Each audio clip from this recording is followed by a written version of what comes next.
Hi, I'm Rick Lawrence, Executive Editor of Group Magazine. We at Group Publishing, in partnership with Guide One Insurance, have created this training to help you and your church reduce the risk of sexual abuse in youth ministry. We believe it's vital that churches provide a sanctuary from sexual exploitation, a safe place where healthy relationships are demonstrated. Awareness and a few proven techniques can help make your church a place where teenagers feel safe to grow in their faith. To help us with this difficult subject, we've invited Dave Thornton. Dave is director of Safe Church. Dave, thanks for lending your expertise to this conversation. You're welcome, Rick. I'm glad to share helpful ideas about protecting teenagers and adult volunteers from the tragedy of sexual abuse. My heart breaks every time I hear a story about a teenager who was abused when they were involved in church. Youth ministry volunteers must take action to protect teenagers from sexual abuse.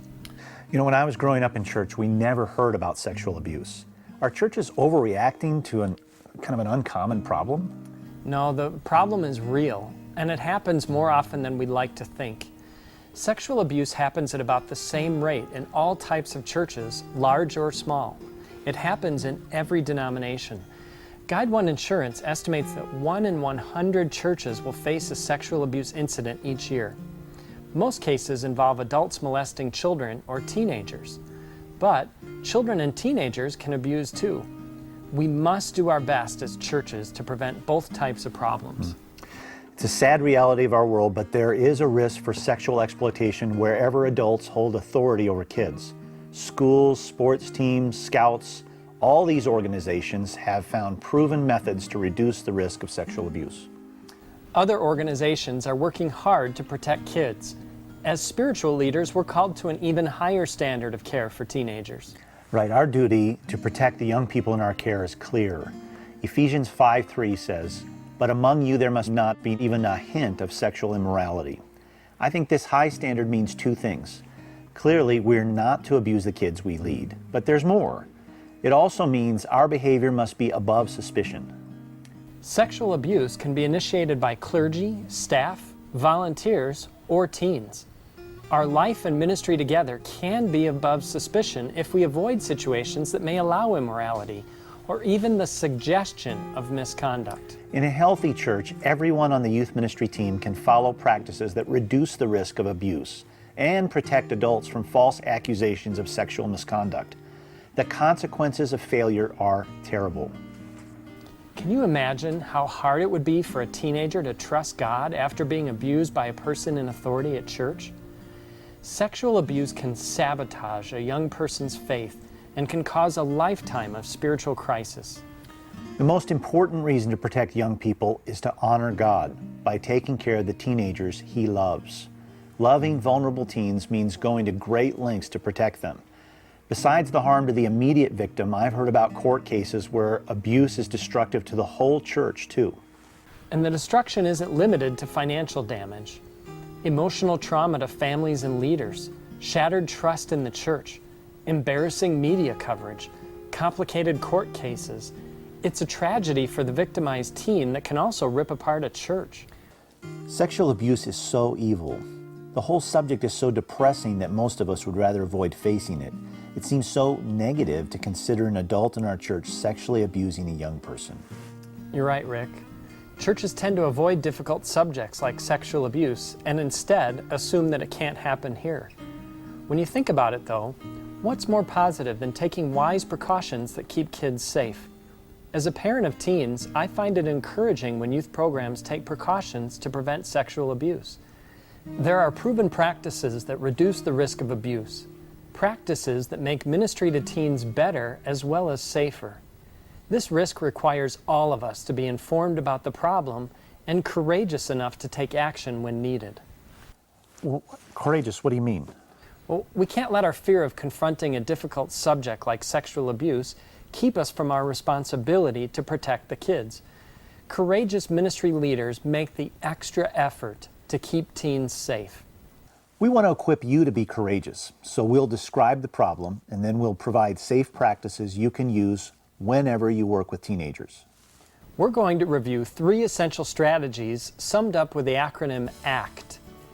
ACT stands for awareness, communication, and taking action. Volunteers should act to keep kids safe from sexual abuse. First, let's talk about awareness.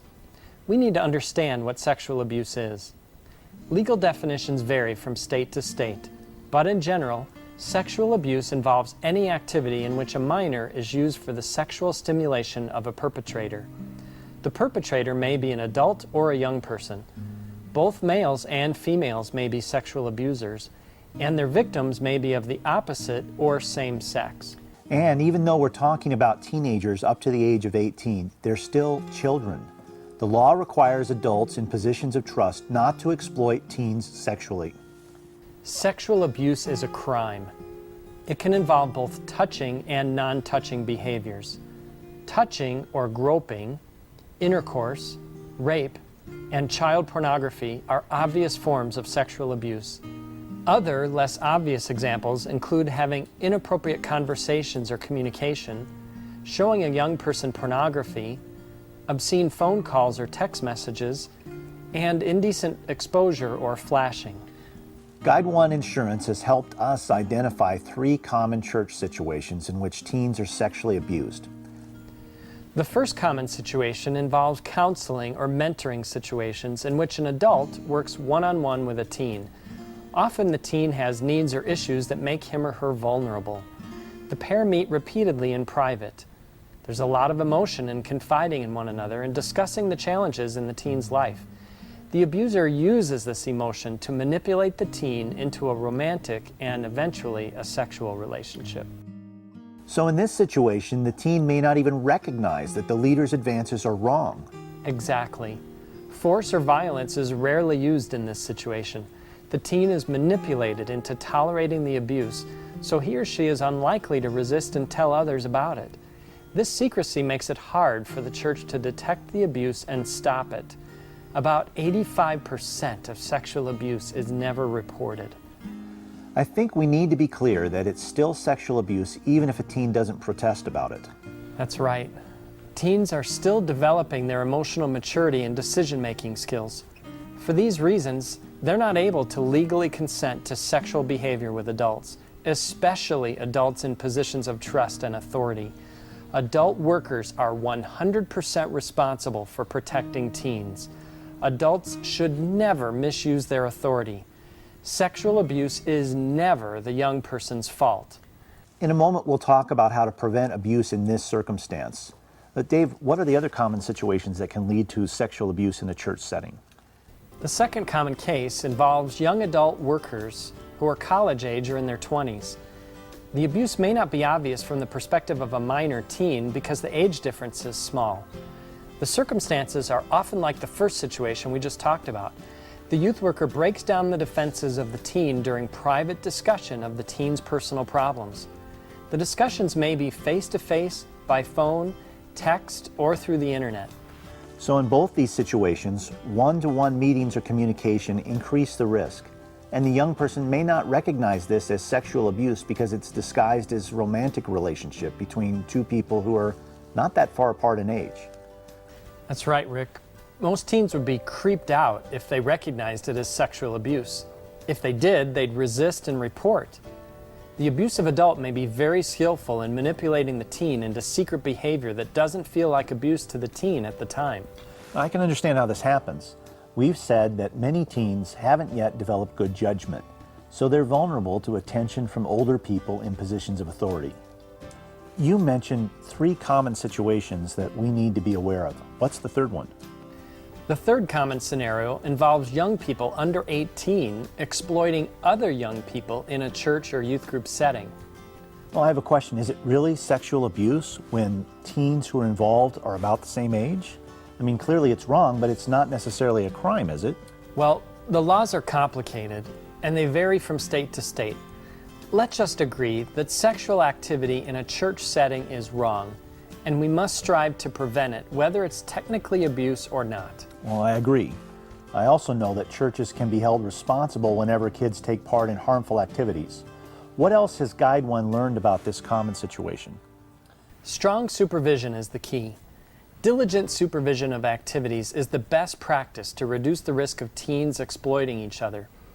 Guide 1 has found that it's most likely to happen when there are too many kids and too few adults. Campouts, lock-ins, or other off-site activities can give teens opportunities to be isolated with each other and away from adult supervision. There are other important awareness issues outlined in the article about youth safety included in this online training program. Please take a close look at that article after watching this video. Okay, let's continue. Awareness is the A in ACT, and we have defined the problem. You said the C in ACT stands for communication. Yes, communication is crucial. Church volunteers should always report questionable behavior by another volunteer or teen to their ministry leader. If something doesn't seem right, talk it over with your leader. Every state has what are called mandatory reporting laws. These are rules requiring people in certain occupations to report evidence of sexual abuse to law enforcement or social services. Check with your leader to understand how mandatory reporting works in your church and in your state. A volunteer should note safety problems and communicate issues to their leader.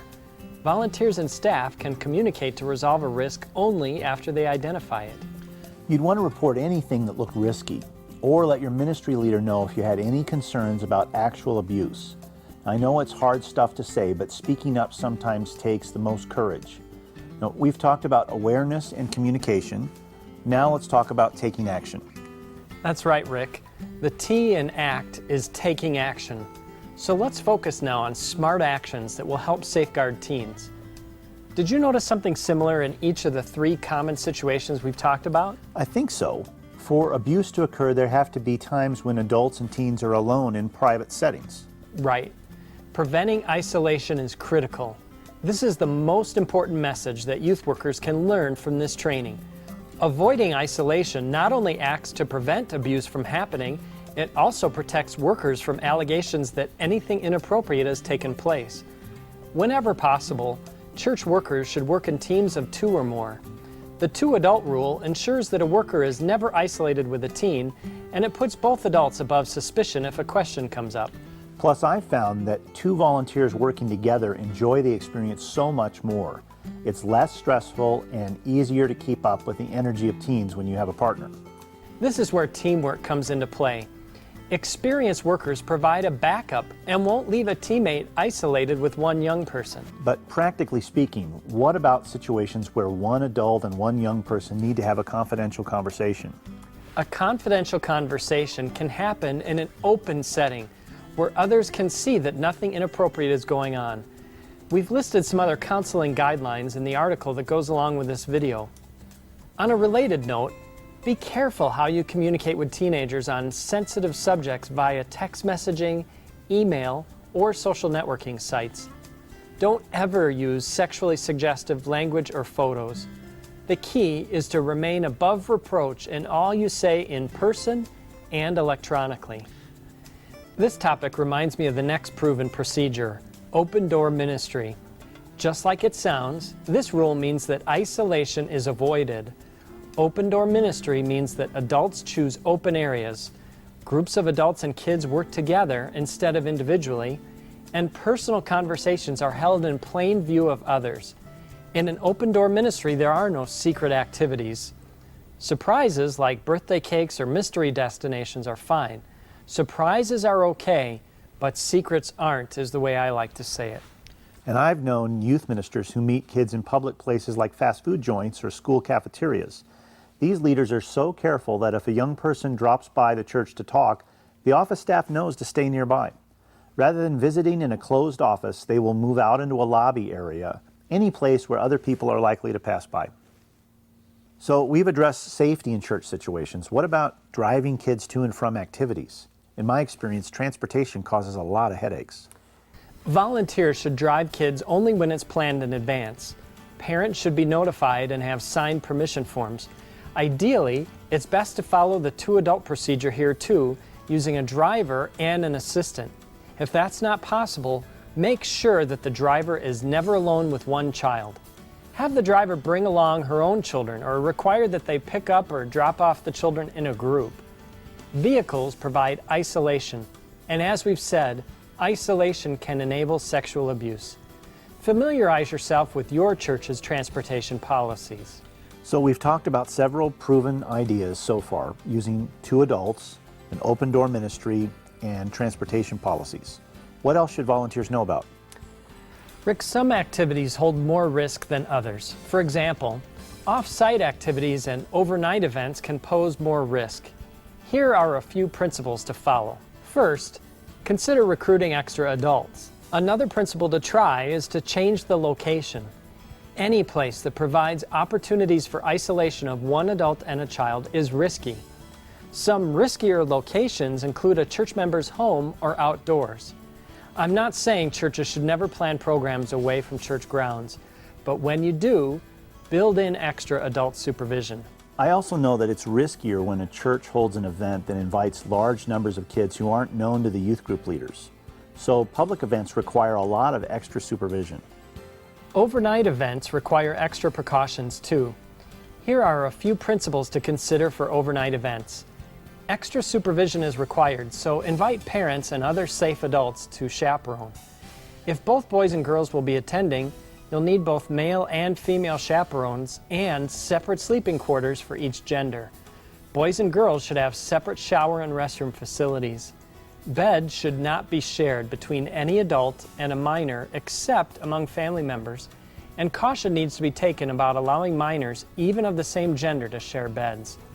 Finally, be careful about mixing age groups for overnights because older teens can be a risk to younger ones. You know, I get a lot of questions about how to supervise kids when staying in a hotel. What's your advice? Hotels are a big problem because you really can't supervise teens once they're spread out in many rooms with closed doors. Right. I usually recommend that churches find group accommodations when traveling.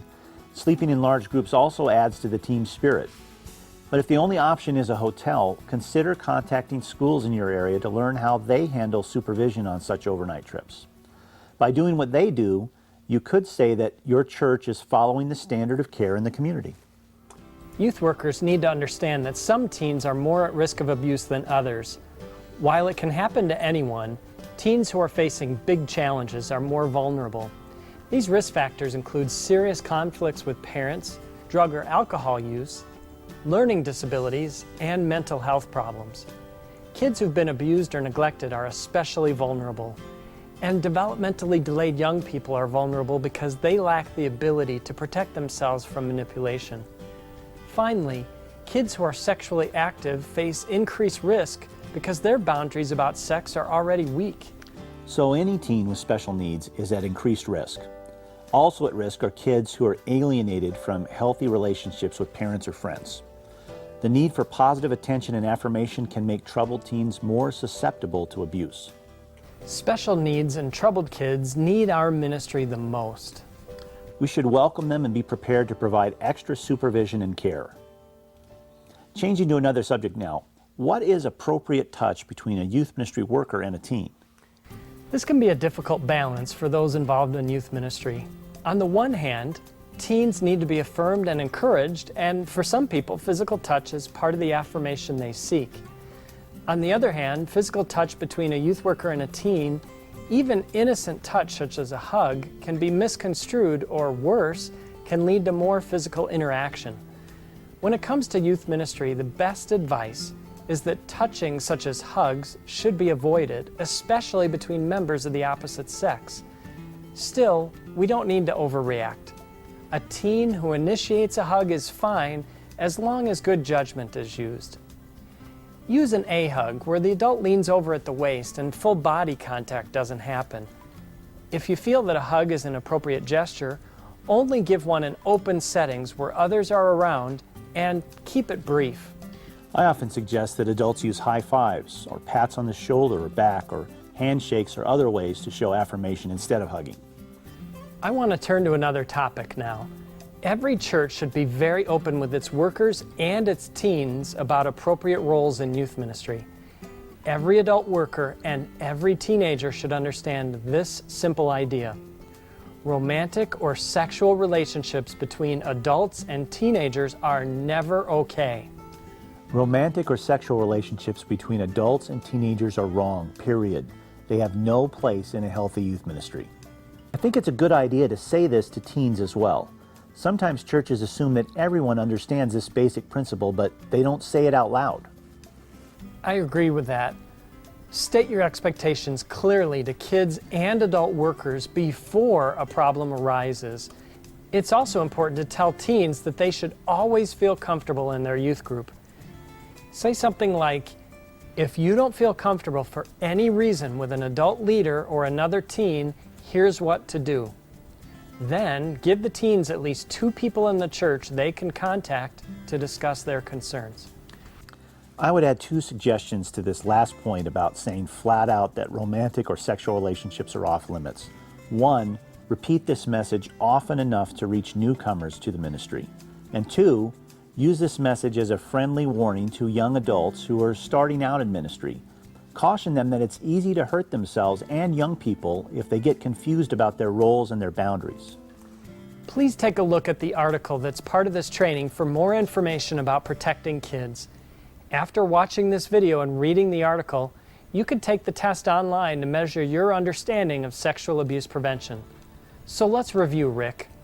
All of us in youth ministry can act to keep kids safe. Awareness, communication, and taking action. We covered awareness.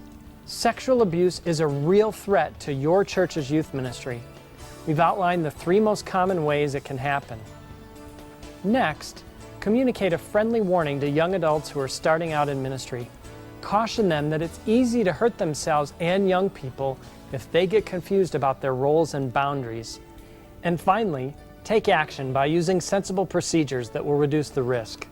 And summon the courage to tackle an ugly problem. That doesn't hurt either. We can all have courage when we remember we're responsible to demonstrate God's love to the young people we lead. Thank you so much for investing the time in this training to protect the teenagers in your ministry.